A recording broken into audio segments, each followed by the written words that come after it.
안녕하세요. 노동법의 정석 임놈. 고놈입니다. 네, 최근에 저성과자 해고가 정당하다라는 대법원 판결이 하나가 나왔는데요. 네, 이 판결이 나오고 나서 굉장히 지금 주목을 많이 받고 있죠. 네, 경영계든 노동계든 전부 다 이거를 주목을 하고 이걸 어떻게 대응을 해야 되냐 이렇게 시끌시끌한 상황이라고 볼 수 있겠습니다. 지금 이렇게 주목을 받고 있는 이유가 네. 이제 과거 이야기를 조금 해야 될 것 같은데, 그쵸. 과거 이제 이전 대통령 시절에 저성과자 해고 지침이라는 게 가이드라인으로 이렇게 발표가 되었어요. 그렇죠. 근로자를 저성과자인 근로자를 네. 이렇게 하면은 해고를 할 수 있다 이런 가이드를 제시를 했었죠. 그렇게 해고하면은 정당하다라는 그런 지침이었는데 네. 이번 정부 들어서서 그 지침을 폐기를 했죠. 그렇죠. 그 폐기를 했다라는 것에 대해서 실무적으로 어떤 의미를 부여를 하고 있었죠? 실무적으로는 네. 저성과자에 대한 해고는 거의 시도 자체를 하지도 않고 거의 어렵지 않나 이렇게 인식을 하고 있었습니다. 네, 그런 상황 속에서 이러한 대법원 판결이 나왔기 때문에 네. 그러면 대법원이 말하는 저성과자 해고의 그 정당성이 인정되는 판단 기준은 무엇인지 이것에 대해서도 굉장히 관심이 많고, 그렇죠. 또 결과적으로 저성과자 해고가 정당하다라는 판결이 나온 게 어찌 보면은 굉장히 이례적인 일이잖아요. 그렇죠. 그렇기 때문에 그 결과적인 측면에서도 많이 관심을 갖고 있는 것 같습니다. 네.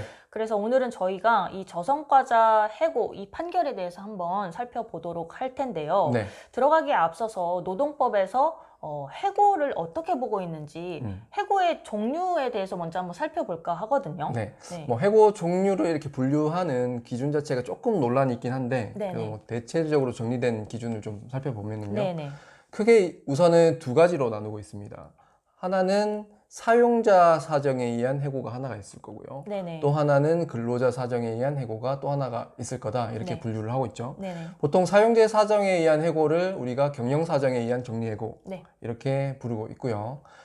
요즘 많이 발생을 하고 있죠. 코로나 사태로 인해서 경영이 너무 어려워져서 근로자들을 이렇게 해고할 수밖에 없는 상황이 생기다 보니까 많이 생기고 있는 해고긴 합니다. 네. 그리고 또 하나는 근로자 사정에 의한 해고인데 요 근로자 사정에 의한 해고도 크게 두 가지로 또 나누고 있죠. 네네. 하나는 징계 해고라는 게 하나고요. 또 하나는 통상 해고라는 게 또 하나를 차지하고 있습니다. 네.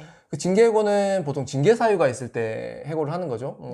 대표적으로 무단결근을 너무 심하게 한다든지 아니면 회사 재산을 횡령을 해가지고 큰 문제점을 일으켰다든지 네네. 이런 징계 사유가 있을 때 근로자를 해고를 할 수 있는 것을 징계 해고라고 부르고 있고요. 네네. 그 다음에 이런 징계 사유는 없지만 근로자의 일신적인 사유 때문에 더 이상 고용관계를 유지할 수 없는 이런 경우에 해고할 수 있다. 이거를 통상해고라고 부릅니다. 예를 하나 들면은 신체적인 뭔가 짐을 다루는 일만 하기 위해서 여기에 채용이 됐는데 본인이 운동을 하다가 이런 일을 할 수 없는 이제 신체 상태를 유발한 거죠. 네네. 그런 경우에는 고용관계를 유지할 수 없으니까 해고할 수 있다. 이런 걸 통상해고라고 부를 수 있을 것 같습니다. 네, 해고의 종류를 크게 지금 정리해고, 그 다음에 징계해고, 그 다음에 통상해고 이렇게 구분을 해주셨는데요. 그렇죠.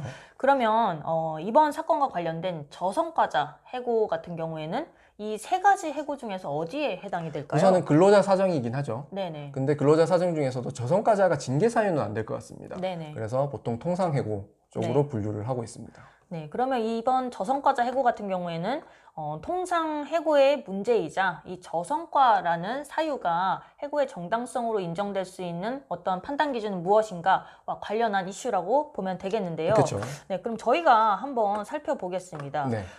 과거에 이제 저성과자 해고 지침이라든지 아니면 이번 판결에서 제시하고 있는 판단 기준이라든지 큰 흐름은 비슷한 것 같아요. 그 판단 기준으로 제시하고 있는 큰 흐름은 비슷한 것 같은데 결국에는 이 저성과라는 문제가 고용관계를 계속할 수 없는 사유인가라는 그런 큰 틀에서 세부적인 기준을 제시를 하고 있는 것 같습니다. 그렇죠. 네, 그래서 큰 흐름을 저희 나름대로 한번 정리를 해봤어요. 네네네. 네, 그래서 한 세 가지 기준으로 한번 말씀을 드려볼까 하는데요. 네, 저희가 좀 세 가지로 정리를 해서 도식화 한번 시켜봤죠. 네. 그럼 첫 번째 기준은 어떻게 되나요? 우선 저성과자라는 게 일단 명확해야 되겠죠, 객관적으로. 그래서 그 성과평가는 사용자가 하니까 그 성과평가가 객관적이고 공정하게 이루어져서 저성과자라는 점이 명확해야 된다. 이게 첫 번째 단계로 볼 수 있을 것 같습니다. 결국에는 이 저성과라는 게 어떠한 평가, 객관적이고 공정한 평가를 통해서 저성과라는 게 확실해졌냐 그쵸. 이런 거를 본다라는 거죠. 네네네. 네, 그러면 두 번째 기준으로는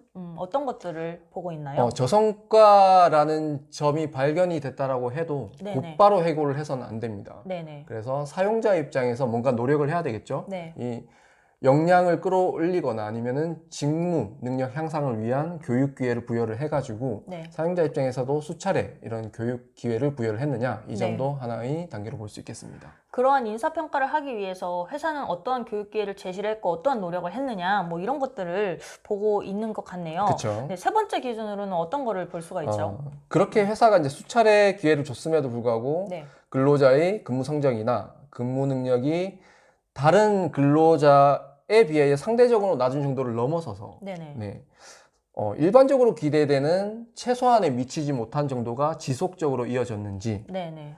그리고 향후 개선될 가능성이 네. 없는지 네. 이런 점을 종합적으로 고려해서 네. 사회 통념상 고용관계를 계속 유지할 수 없을 정도인지 네네. 이렇게 판단을 하고 있는 것 같습니다. 네, 결국에는 회사에서는 상대평가를 많이 하잖아요. 그쵸. 상대평가를 통해서 뭐 승진자를 결정하기도 하고 연봉 상승을 결정하기도 하는데 네. 상대평가다 보니까 결국에는 이 등수상에 꼴찌가 나올 수밖에 없는데 단순하게 이렇게 등수상에 꼴찌가 나온 거를 넘어서서 이 사람이 여기서 말하는 기준이 굉장히 추상적일 수가 있지만 네. 일반적으로 기대되는 최소한도에 미치지 못하느냐 그쵸. 이런 걸 보겠다라는 거죠. 결국은 그 업무를 수행할 수 있는 최소한 때도 네, 요건. 미치지 못하느냐 네, 네. 이 정도로 보는 것 같습니다. 네, 그리고 또 하나 향후에도 개선될 가능성이 있는지 없는지 여부를 또 하나 보고 있는 것 같은데요. 그쵸? 네. 네, 그러면 이러한 판단 기준에 근거해서 네. 이번 판결 같은 경우에는 노와 사가 어떤 주장을 했고 대법원이 어떤 사실관계를 인정을 했는지 한번 살펴보도록 할 텐데요. 네네. 일단 첫 번째 기준으로 말씀을 해주신 네. 이 인사평가의 객관성과 공정성적인 측면에서 네. 회사가 어떤 식으로 이렇게 주장을 했었죠? 해고 정당성이 뭐 받아들여졌으니까 네. 회사 주장이 받아들여졌겠죠. 근데 네네. 회사가 뭐라고 주장을 했냐면은 네네. 인사평가 기준이나 항목을 소속 근로자들한테 공개했다. 네네. 그리고 이를 이의제기 절차를 체계적으로 정비하고 안내를 했다. 네네. 그리고 상대평가 방식을 채택하면서도 그 불합리성을 보완하고자 최저 등급에 해당하는 C, D 등급은 부여하지 않을 수 있는 재량까지 줬다. 네네. 그리고 특정 인사평가자 한 명에 의해서 결과가 결정된 것이 아니라 네네. 복수 한 3명 정도의 네네. 판단에 따라서 인사평가 결과가 결정이 되었다. 이런 점들이 주장됐고 그게 받아들여졌습니다. 네, 뭐 과거에는 이러한 인사평가 제도라는 것이 사실상 근로자들의 입장을 듣는다라기보다는 사용자가 원하는 방향성대로 그냥 결정을 하고 이에 따라라 하는 경우가 많았지만 그렇죠. 최근 들어서는 근로자들의 어떤 수용성적인 측면이라던가 아니면은 그 평가 결과에 대한 이의 제기 그리고 불합리한 측면이 있었을 때의 보완을 어떤 식으로 했는지 이런 점들이 굉장히 많이 중요해지고 있고 회사도 이런 점들은 많이 보완을 하고 있는 것 같아요. 네. 그래서 아무래도 제도 자체에 대해서 회사가 어떤 노력을 했는지가 많이 이렇게 영향을 끼치지 않았나 일단 첫 번째 기준에서는요 그렇게 일단은 보고 있는데요. 네. 두 번째 기준으로 회사가 그러면은 저성과자들에 대해서 네. 어떤 노력을 했는지 이 측면에서는 어떤 사실관계가 인정이 되었죠? 역시 회사가 네. 수차례 우리는 직무 교육 기회를 제공을 했다. 네. 이렇게 주장했고 그게 네. 받아들여졌습니다. 직무 교육을 수차례 했다라는 그쵸. 건데요. 또 이게 근로자 측에서의 주장이 어떤 부분이 나왔냐 하면 네. 이렇게 회사는 직무 능력을 향상시키기 위해서 교육 프로그램을 진행했다라고 하지만 근로자 측에서의 주장은 또 이런 점들이 있었습니다. 이게 직무 능력을 향상시키기 위한 교육이 아니라 사실상 근로자를 퇴출시키기 위한 프로그램이었다라고 네. 이렇게 주장을 하고 있는데 네네. 그 이유를 보면은 이제 직무 교육을 해야 될 거 아니에요. 그 직무를 수행할 수 있도록 그쵸. 실질적인 교육을 해야 되는데 네. 뭐 창업 교육이라든지 아니면 뭐 감상문이나 독후감을 쓰라는 그런 교육도 있었다라고 해요. 네네네. 그래서 그런 부분들을 근로자 측 입장에서는 굉장히 주장을 많이 했는데 네. 또 사측에서는 사용자 측 입장에서는 또 이런 식으로 주장을 했어요. 그러한 교육들은 직무교육 사이사이 공백기에 이루어진 일부분의 교육에 불과하고 그렇죠. 전체적으로는 직무 능력을 향상시키기 위한 직무 교육에 좀 초점을 두었다. 이렇게 공방이 오고 갔는데 결론적으로는 회사 측의 주장이 받아들여졌다라고 이렇게 볼 수가 있겠고요. 네네. 네, 이러한 부분들이 공방이 오고 갔다 네네. 이렇게 말씀을 드릴 수가 있겠습니다. 네네. 그러면 세 번째로는 네. 이게 굉장히 조금 추상적이죠. 그쵸. 상대적으로 낮은 정도를 넘어서서 네. 일반적으로 기대되는 최소한도에도 미치지 못하는 네. 부분, 그리고 향후에도 개선될 가능성이 없는 부분에 대해서는 어떤 이슈가 있었죠? 우선 네. 향후 근로자의 개선 가능성과 네네. 관련해가지고 네. 우선 그 해당 해고된 근로자가 직무교육 태도가 너무 불성실했다. 네네. 요 점이 받아들여졌고요. 그런 그다음에 평가 결과를 받았다라는 거죠, 그렇죠. 의견을. 예, 네네. 맞습니다. 그리고 중간에 업무 향상 계획서라는 것을 사용자가 제출을 요구했음에도 이를 거부를 했다. 네. 그리고 중간 평가 과정에서 의지부적이라는 평가도 받았었죠. 이런 여러 점들이 받아들여져가지고 개선 가능성이 없었다라는 네. 점들이 받아들여졌고요. 네네. 그리고 이 직무 교육을 계속 진행했음에도 불구하고 상대적인 저평가를 넘어서서 일반적으로 기대되는 최소한의 능력치도 미치지 못했다는 점이 인정이 돼버려서 네. 결국은 해고가 정당하다 이렇게 판단을 했습니다.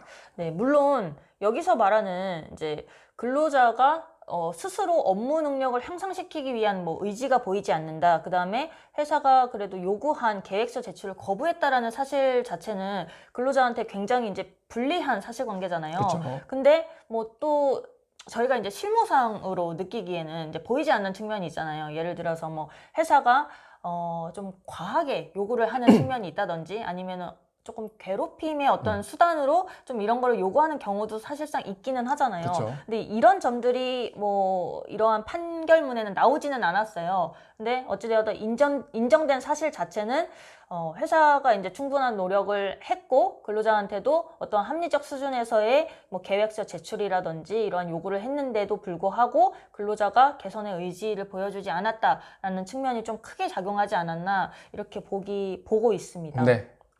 네, 이 판결이 나오고 나서 네네. 지금 굉장히 사실은 노동계 쪽에서는 이슈가 많이 발생을 하고 있습니다. 근데 저희가 이제 개인적으로 보기에는 뭔가 새로운 법리가 나왔다라기보다는 기존의 해고 정당성을 판단하는 기준인 사회 통념상 근로관계를 계속 유지를 할 수 없을 정도냐의 네. 판단에 있어서 저성과자의 경우도 이 정도면은 유지할 수 없을 정도다.